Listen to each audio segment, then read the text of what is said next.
My name is Heather Kiros, and I'm the author of First Century Youth Ministry, as well as the founder and director of the ministry that goes by that name.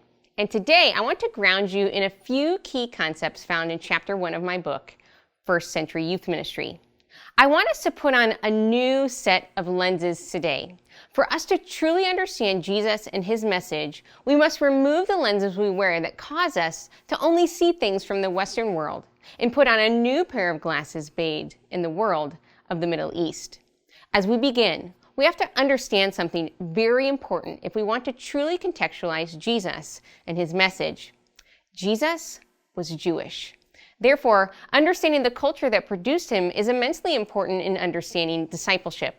Dr. Cheryl Hauer writes, Yeshua was Jewish. He was raised in an observant Jewish home by parents who followed Jewish law and tradition. He lived in a Jewish homeland called Israel and spoke its language, Hebrew. He was part of a robust and lively community that was identified by its active relationship with the God of Abraham, Isaac, and Jacob. He started life as all Jewish baby boys would, circumcised on the 8th day. Furthermore, Dr. Marv Wilson writes in his book, Our Father Abraham, Jesus was a Jew, not a Christian of Gentile origin. His teachings, like those of his followers, reflect a distinct ethnicity and culture. The evidence found in the New Testament is abundantly clear. As a mother gives birth to and nourishes a child, so Hebrew culture and language gave birth to and nourished Christianity. I want to put this in a real-world example for you. My paternal grandfather died when my dad was young. My dad's mother, my grandmother Lily, died when I was only 6.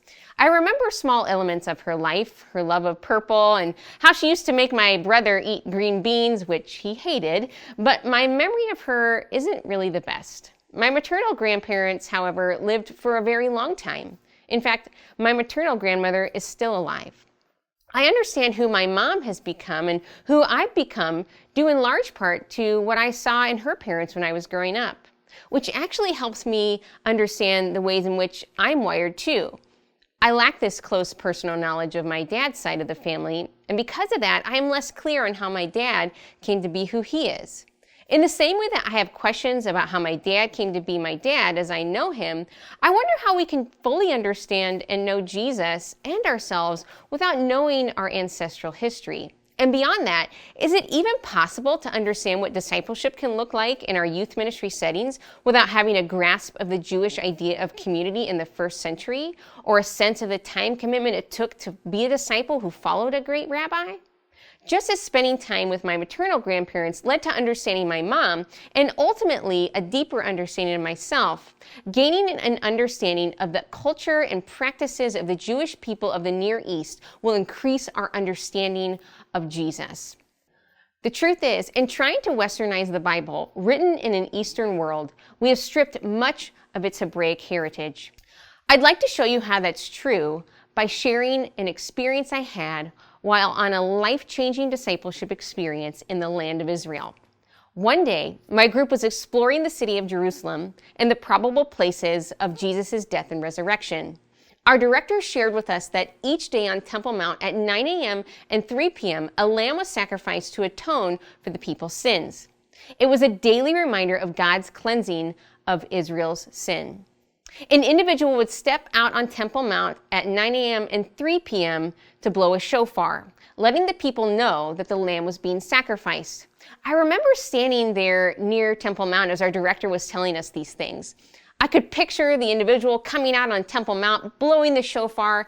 Then our director said, Jesus, the Lamb of God, was put on the cross at 9 a.m. as the first lamb was being sacrificed. Then Jesus, the Lamb of God, at 3 p.m., right before he took his last breath, uttered these words, "It is finished," right as the shofar was blowing on Temple Mount. This was a very Jewish way for Jesus to say, there is no longer any need to sacrifice for sins. I have done it. It is completed. Jesus became the ultimate sacrifice, and he did it in a way that spoke into the language of his culture. If we don't understand that culture and way of life, we miss out on beautiful truths such as these. So I want to ask you a question. Have you embraced the joy and beauty of knowing Jesus from the Eastern world and the Jewish way of life that produced him? If you're new to this journey or want to grow in it to become more equipped in making disciples, I would love for you to join us at First Century Youth Ministry. Simply follow the links provided in the description and get plugged in with our weekly podcasts, cohorts, curriculum, and other resources we're creating for youth ministry leaders to help them become the very best disciple makers by looking back into the Jewish roots of our faith for the way forward in youth ministry discipleship.